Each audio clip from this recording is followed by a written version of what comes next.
As we leave 2023 behind, and in its wake the closest general election ever, there remain major challenges for this community. Those issues that were at the heart of our campaign were not invented, nor have they magically disappeared. They will not be eliminated by a flurry of social media activity from ministers full of glitz but devoid of addressing the reality on the ground for many people. While change was not achieved at the last general election, the momentum towards it has grown massively. We will continue our work until it's achieved. The drive for change has come a long way over the last few years, but we also recognize that we must learn from mistakes to ensure success, and we will do that. For the GSD, the election season did not end on the 12th of October. Under party rules, a leadership election had to be convened, and this concluded on the 5th of December. It's a sign of the strength in depth of the GSD that we have now run 3 contested leadership elections since 2013. With a renewed democratic mandate, we will together continue to go forward stronger as the pluralistic, diverse and representative GSD that we are, speaking for all sectors of our society and representing you. In a new 9-8 dynamic in Parliament, we will be your watchdog for change, to drive reforms to make your lives better, until we have the opportunity of setting the agenda ourselves in government. The Chief Minister's New Year message was light on substance. Other than throwaway blanket assurances, there was little to give you any comfort that the health or housing issues faced by families will be addressed. Over the last 12 years, people have too often heard assurances that have proved hollow with the passage of time.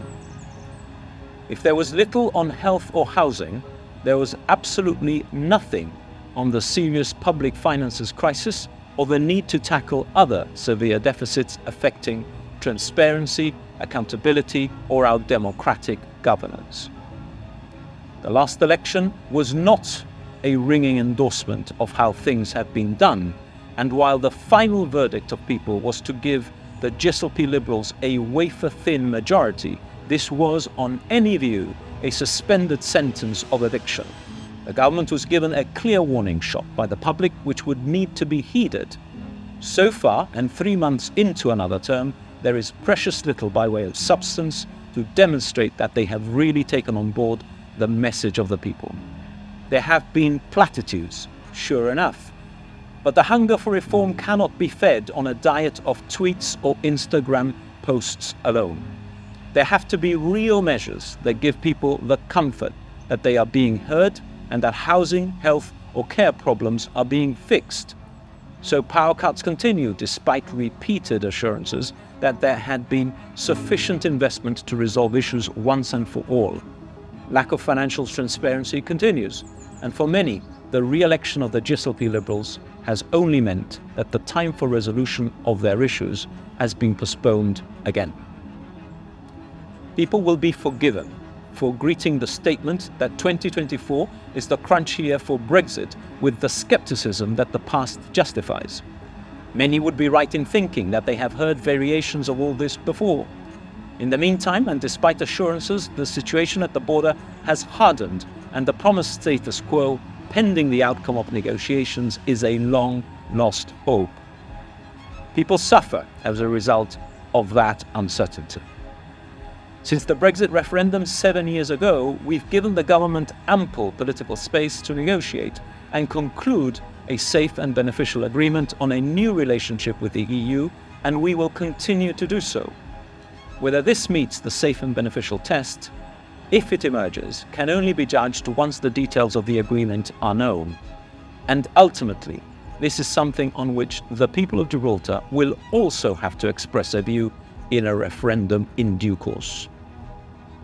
We will continue to hope for a safe and beneficial agreement, but reject the arrogance of a government who, after 7 years of failure, continue to assert that no one could have done better than them. Beyond Brexit, we have the looming McGrail inquiry that will finally be heard this year. This casts a long and dark shadow over the Chief Minister and raises serious questions in relation to his conduct, the independence of our institutions and our democracy?